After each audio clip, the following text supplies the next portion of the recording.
Why do I have a PF-BRP account next to my Shell 401k? And what do I need to do with this?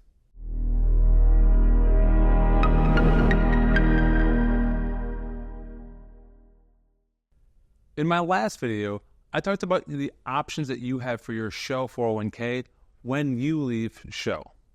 Now today, I want to talk about another account that high-earning Shell professionals will have, the Provident Fund Benefit Restoration Plan, or the PF-BRP for short. Now, this BRP account, we're going to talk about why you have it, what happens to this money when you leave Shell, and two things to consider now. First, let's talk about why you have it. Shell has an excellent company contribution to your 401k.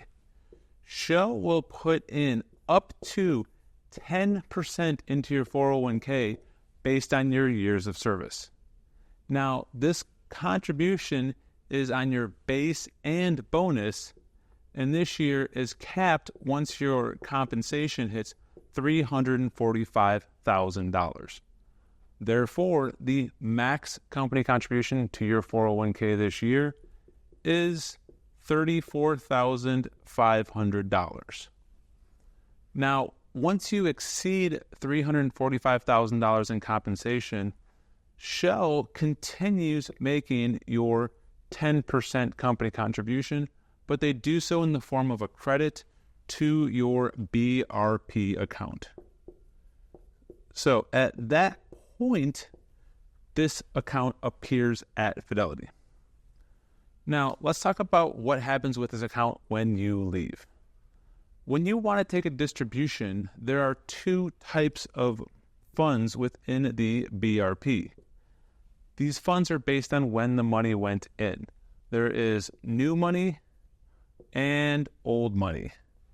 Most people now will have new money funds within their BRP. So with your new money funds, you don't have any control on the distribution.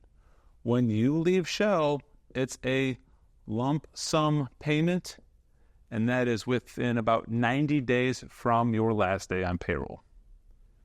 Now, if you happen to have old money, you can make an election to determine when you get your benefits. Now, make sure you make that election in a timely manner before you leave Shell.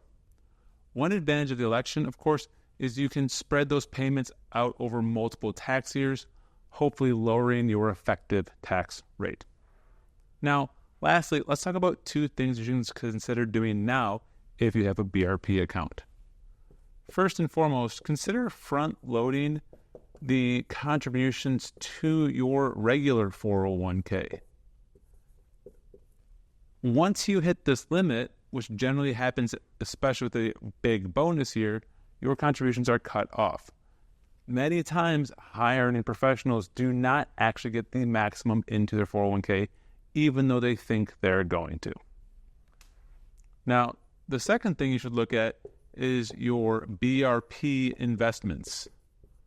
The default investment is a target date fund. I encourage you to look at your BRP investment options, which are very similar to your 401k options, and ensure that you're selecting the best investments to meet your goals, and these are integrated with your entire investment portfolio. Now, as your income goes up, so does your financial complexity and the impact your decisions make.